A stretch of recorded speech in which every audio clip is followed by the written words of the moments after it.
আসসালামু আলাইকুম ওয়া রাহমাতুল্লাহি ওয়া বারাকাতুহু। আজকে আমাদের ভিডিওর মূল বিষয় হলো দোয়া কবুল হওয়ার বিশেষ কিছু মুহূর্ত।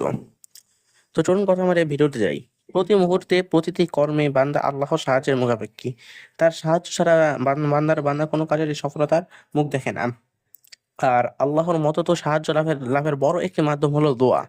দোয়া করলে আল্লাহ তাআলা কবুল করেন, বান্দাকে সাহায্য করেন, পার্থিব বস্তু দান করেন, বান্দার আশা পূরণ করেন। যদি রিজিক হালাল হয়, একাগ্রতার সাথে দোয়া করা হয় এবং দোয়া করার পর ফলাফলের জন্য তাড়াহুড়ো না করা হয়, তাহলে আল্লাহ তাআলার প্রতিশ্রুতি রয়েছে তিনি অবশ্যই দোয়া কবুল করবেন।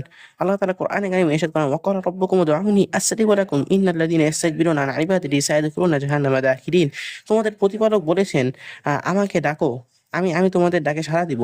নিশ্চয়ই অহংকার বশে যারা আমার ইবাদত থেকে মুখ ফিরিয়ে নেন, তারা লাঞ্ছিত হয়ে জাহান্নামে প্রবেশ করবে। অন্যত্র ইরশাদ করেন, ওয়াইদা সাআলাকা ইবাদি আন্নী ফাইন্নী করিব উজিবু দাওয়াতাদ দাঈ ইযা দাআনি ফালিয়াস্তাজিবু লি ওয়া লিইউমিনু বি লাআল্লাহুম ইয়ারশুদুন।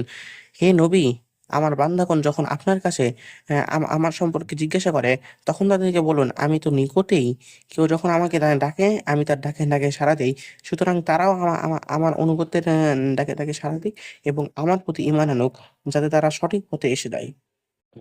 সুতরাং দোয়া কবুল করার ব্যাপারে আল্লাহর ওয়াদা রয়েছে। এতে সময়, স্থান ও অবস্থা কোনো ভেদাভেদ নেই। বান্দা যে অবস্থায় এবং যে সময় বিনয়ের সাথে আল্লাহর দিকে রুজু হয় এবং কায়মানো বাক্যে তার নিকট আরজি পেশ করে, আল্লাহ তাআলা তা শোনেন এবং কবুল করেন। দোয়া কবুলের এই প্রতিশ্রুতি দয়াময় আল্লাহর বিশেষ অনুগ্রহ। এই অনুগ্রহকে তিনি আরো বৃদ্ধি করেছেন, দিন রাতের বিশেষ কিছু অংশকে সম্মানিত করেছেন এবং সেই সময়গুলোতে দোয়া কবুলের অতিরিক্ত বিশ্বাস দিয়েছেন, আহ, অতিরিক্ত আশ্বাস দিয়েছেন। ফলে এসব মুহূর্তকে কাজে লাগিয়ে আমরা আরো বেশি উপকৃত হতে পারি এবং আল্লাহ তাআলার কাছ থেকে নিজের প্রয়োজন চেয়ে নিতে পারি। তো দোয়া কবুলের 12টি সময়। দিন ও রাতে বিভিন্ন অংশে দোয়া কবুলের কথা বিভিন্ন হাদিসে বর্ণিত রয়েছে। তার মধ্যে থেকে 12টি সময় সম্বন্ধে আপনার সাথে ইনশাআল্লাহ আলোচনা করব। তো এক নম্বর হচ্ছে ফরজ নামাজের শেষে। আবু উমামা রাদিয়াল্লাহু তাআলা আনহু বলেন, আমি নবী করিম সাল্লাল্লাহু আলাইহি ওয়াসাল্লামকে প্রশ্ন করলাম, ইয়া রাসূলুল্লাহ, আইয়ুহা দুআই আসমা। হে আল্লাহর রাসূল, কোন সময়ের দোয়া সবচেয়ে বেশি কবুল হয়? নবী করিম সাল্লাল্লাহু আলাইহি ওয়াসাল্লাম উত্তরে বললেন, জাওফাল লাইলি আখিরা ওয়া দুবুর সালাওয়াতিল মাকতুবাত। রাতের শেষ প্রহরে এবং ফরজ নামাজের শেষে। জামে তিরমিজি শরীফের 3499 নম্বর হাদিস। এই হাদিস থেকে জানা যায় দুই সময়ে দোয়া অধিক কবুল হয়। একটি হলো ফরজ নামাজের শেষে দোয়া করা। ফরজ নামাজের শেষে দোয়া করলে তা কবুল করা হয়। তাই নবী করিম সাল্লাল্লাহু আলাইহি ওয়াসাল্লাম গুরুত্বের সঙ্গে সে সময় দোয়া করতেন। মুগীরা ইবনে শুআবা রাদিয়াল্লাহু তাআলা আনহু বলেন, কানা নবী সাল্লাল্লাহু আলাইহি ওয়াসাল্লাম ইয়াদউ ফি দুবুরি সালাতিহি। নবী করিম সাল্লাল্লাহু আলাইহি ওয়াসাল্লাম নামাজের শেষে দোয়া করতেন। এখানে একটা বিষয় এখানে একটা বিষয় খোলাসা হওয়া দরকার।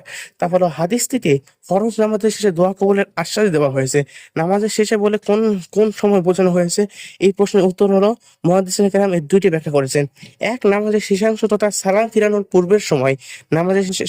নামাজের শেষ বৈঠকে তাশাহুদ ও দরুদ শরীফ পড়ার পর এবং সালাম ফিরানোর আগে যে সময় আমরা প্রসিদ্ধ দোয়া মাসুরা পড়ি, ওই সময়টা। দুই নামাজ শেষ করার পর তথা ফরজ নামাজের সালাম ফিরানোর পরে দোয়া করা। উভয় ব্যাখ্যা হাদিস শরীফ দ্বারা সমর্থিত।